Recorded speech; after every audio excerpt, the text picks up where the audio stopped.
Today I want to bring you I'm excited about this video.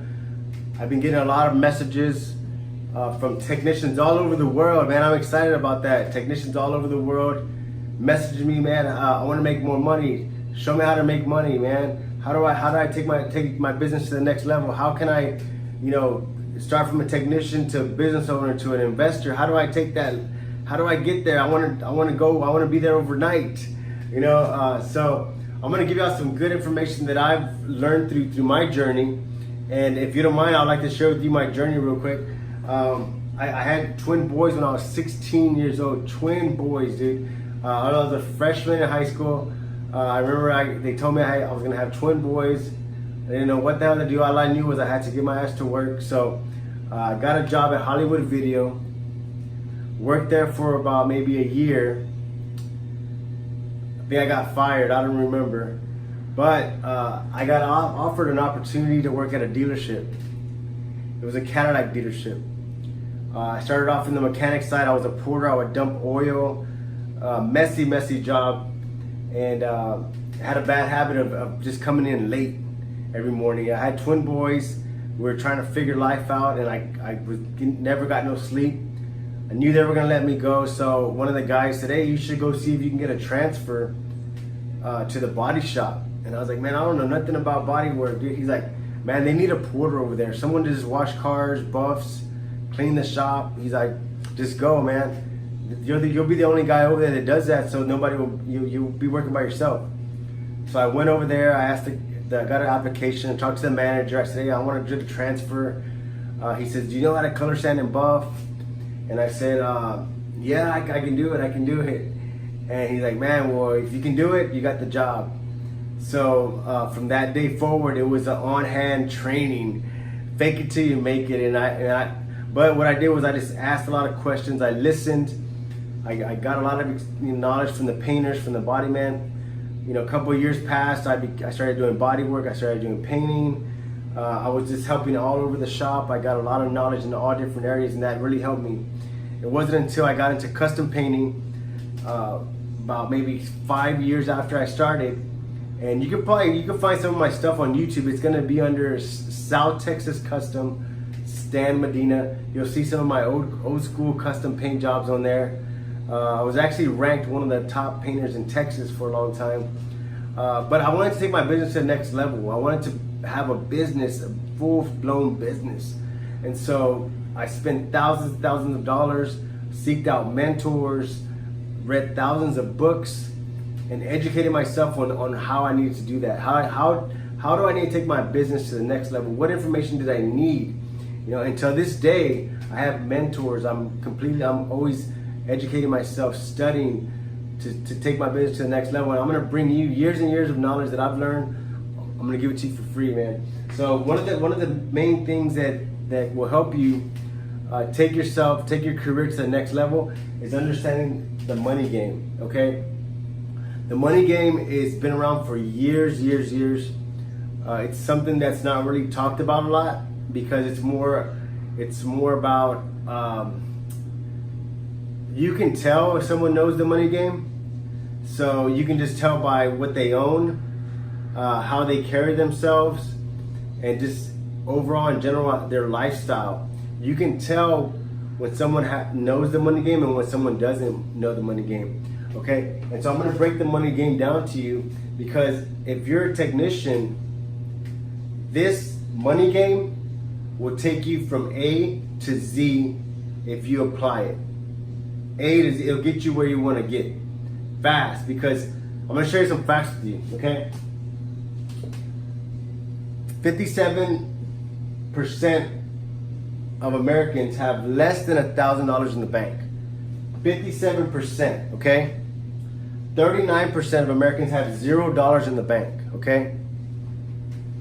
Last year, 2018, 42 million students had loans under $100,000 in student loans. So they borrowed money to go to these universities to get degrees, and they're stuck with all this debt, and they're having problems trying to find jobs. They're struggling trying to find jobs. As technicians, we don't have that burden. We don't have that those big student loans weighing us down. We're capable of earning a good living, but the problem is we're not sure what to do with our money. So we lose it. We lose all our money. We don't necessarily like lose it, but we let it. We don't spend it wisely, so it's actually lost because we have to go back. We have to work another 80 hours. We have to re-get that money back, and then we have to figure out what we're gonna do with it. And it's a cycle. And it's not until you realize the cycle and you change it, and it's when your life changes. So I'm gonna break it down. So offense and defense. We've heard offense and defense in sports. Okay. I'm not a big sports fan, but I like offense and defense in the money game. Okay. In business, it's critical. You got to know the offense and defense of money. Okay. I'm gonna break it down for you. So the defense, you get paid $1,000. Okay. Now you gotta play defense. How am I gonna play defense? You're gonna hold on to that money, and you're gonna slow down the spending process.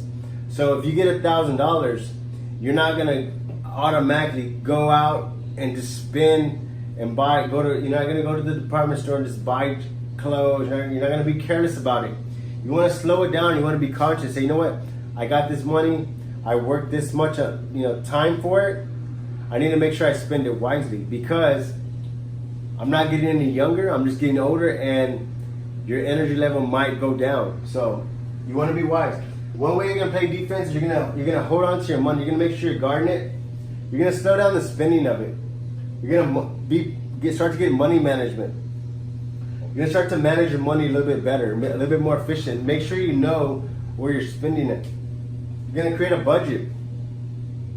Creating a budget was a foreign word for me for a very, very long time until I understood the money game, and I knew creating a budget or some kind of system to help you manage your money is crucial to any kind of success.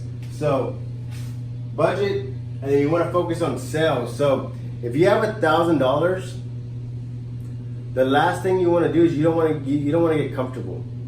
You don't want to be like, I'm good. I got $1,000. I'm good to go. I don't have to worry about nothing. No, you want to tell yourself, you know what, I'm broke. Just say, you know what, I'm broke. I need to make more sales. I need to, create. I gotta get more jobs. I gotta work a little bit more. I gotta make sure that I'm staying busy. The last thing you want to do is you don't want to get paid $1,000 on Friday and say, oh, you know what, I'm just gonna hang out this weekend. Work Saturday and Sunday. Who cares? Work. So you're always creating. You're always creating. Next thing you want to hold back some of your funds. Look at your budget. You want to focus on your fixed expenses. Fixed expenses are going to be like your rent, if you have a mortgage, your car payment, your insurance, your groceries, your light bill, the water bill. Those are fixed expenses. You can even include your savings account. You can say, look, I'm gonna include my savings account into a fixed expense because I'm gonna make sure. Just tell yourself, you know what, this is another bill. The savings account is a bill, okay? So you're gonna start saving some of that money, okay? Whenever you're playing good defense, you're gonna be able to start to play offense. And offense is just putting yourself in a position to get passive income, okay? Passive income is where you want to be. Passive income is when you start seeing the fruits of your labor. You start seeing, everything that you've been working on start to harvest. So, like right now, look, I got money on me right now, and I'm still working. I'm still working. It doesn't stop. So, don't ever stop working. Make sure you're always creating sales, generating income.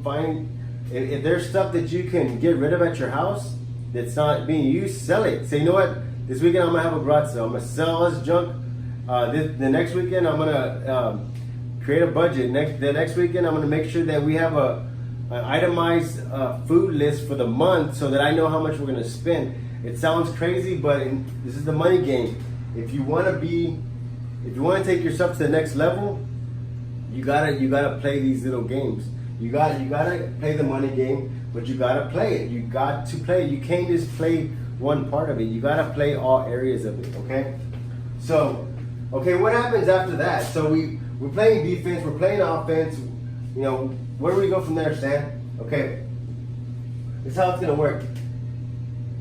You're gonna hold on. You're gonna be able to hold on to some of your money to drop it in a savings account.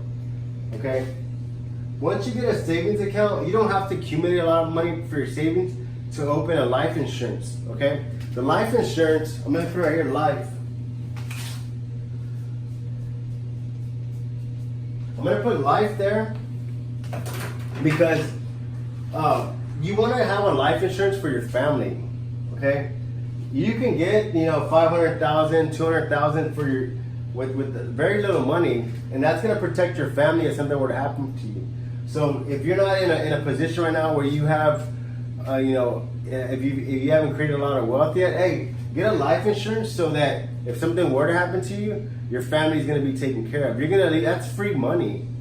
I mean, it's really free money. If something happens to you, that's free money for your family. Take advantage of that. You're gonna hold on to your money. You're gonna slow down the spending. You're not gonna worry about the next hot shoes that are gonna come out. You don't want to worry about the next Jordans that are gonna come out. That's what's holding you back. Okay? Because see, consumers know that the average American, they don't know the money game. This is not taught in school, so they know that if they can get kids hooked on tennis shoes, they can get them hooked on these, fashion brands, they're gonna have them hooked for life. You see, they don't teach this in school for that reason, because if you notice, like, how many kids, they want Jordans so bad, they want the new iPhone, they want all these expensive gadgets, they want all this expensive stuff, but whenever they get into the real world, they can't afford this, so then they're living above their means. They're spending more than what they make. They put themselves in a bad position. So once you get the savings account going, now you can worry about portfolio income or passive income. Your best bet's gonna be to start with a mutual fund. You can go with the savings, the life insurance, the savings, and then a mutual fund just to start building up some wealth. Okay. I would do that. You can, on the life insurance, you might want to seek out a life insurance specialist just to have them explain the different life insurances. I can do a series on that later. Also too, with the mutual fund, you want to get a mutual fund that's fit to your age. I remember when I was younger, I got an aggressive, because I was younger, I had an aggressive mutual fund where it was a higher yield of return, but the risks were a lot greater. So it depends on your age. You want to get a mutual fund that fits what you want your long-term goal. And so there's mutual funds, stocks. If you don't know anything about stocks, I would suggest you stay out of stocks if you don't know nothing about them.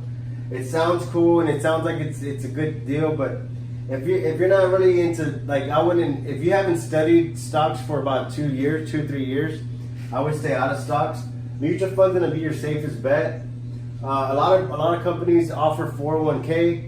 The 401k is good. The 401k is actually just a trap to keep you at that business longer, because you think that whenever I retire, I'm gonna have some money to live with. But you have to remember inflation. So every 10 years, things double. Okay, so every 10 years, whatever costs $10 now is gonna cost $20 in 10 years. So so that means the value of the dollar drops. So if you plan to retire with $200,000 in 30 years, just think how many times it's going to drop. You're not really going to have that much money left over. You might, let's say for example, if you want to retire with $300,000 and you're going to retire in 30 years, that $300,000 is only going to be worth $100,000. It's not going to be worth it, so it's going to be harder to live on. So you got to be real cautious of that. The only mix up with 401k is that once you accumulate a good amount of money in there, let's say you have $100,000 in there, currently have $100,000 in there, and you're like, man, you know what? I want to pull this money out because I can make more money in real estate. They're just gonna hit you with the penalty on that. They're gonna hit you with the penalty. They're gonna take a chunk of it out. But look at the long term. It might be better to pay the penalty and throw it into real estate, because the real estate is going to start giving you passive income. let's say if you're making $1,000 a week, that's $4,000 a month, okay? You're making $4,000 a month, but you say, I want to get a piece of property, and the cash flow on the property is going to be $500 a month cash flow after expenses. So you just increased your monthly income by $5,000. I mean, by 500 bucks. So you just increased it by 500 by making that one move. So there's a bunch of different strategies. It really depends on what you're trying to accomplish. If you're wanting to use your 401k to open a business,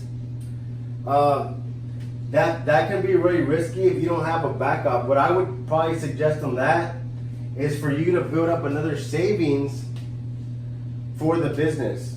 Just say, you know what, in 5 years I want to accumulate this much amount, because most banks will do a conventional, they can do like a conventional loan where you have to give 20% down of what you want to borrow. So that might be an option. It really depends on the banker. That's a whole different video that I have to make about how to approach banks. How do you get money from them? How are you gonna present yourself to where your deal looks attractive to them?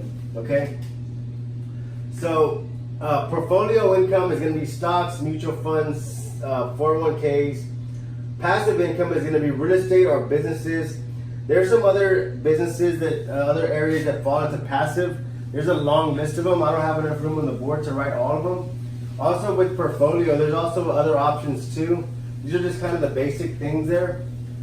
So I gave out some facts. I gave you the money game breakdown, offense and defense. Now I'm gonna get into like an action plan.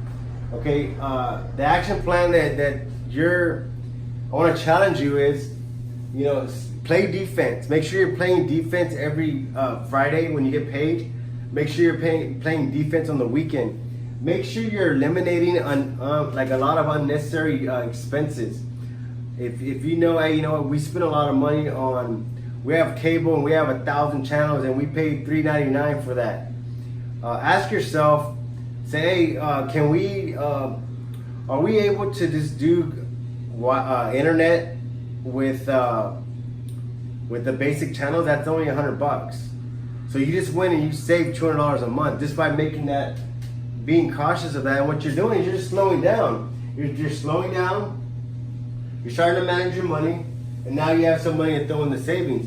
The mistake you don't want to make is you don't want to lower your cable bill by $200, and then now you're spending $200 on eating out. Consider the $200 in the savings, and if you do that in different areas of your life, you're going to see your savings go up pretty quick. Okay, once you save up a good amount, you don't have to save like a lot. You can save $1,500, $2,000, even $1,000. You can throw that in a mutual fund, or you can throw it in a CD. So you have a lot of options to move that money before you go for the real estate or the business. So you have different options you can do. But for now, we're just going to focus on playing defense, eliminating unnecessary debt, expenses, and build up that savings. Build up that savings account. We need to get that thing growing pretty big, so then we can make a move on one of these, the real estate or the business. So I'm going to take you to the next level. I want to appreciate y'all's time for watching. Till next time, guys.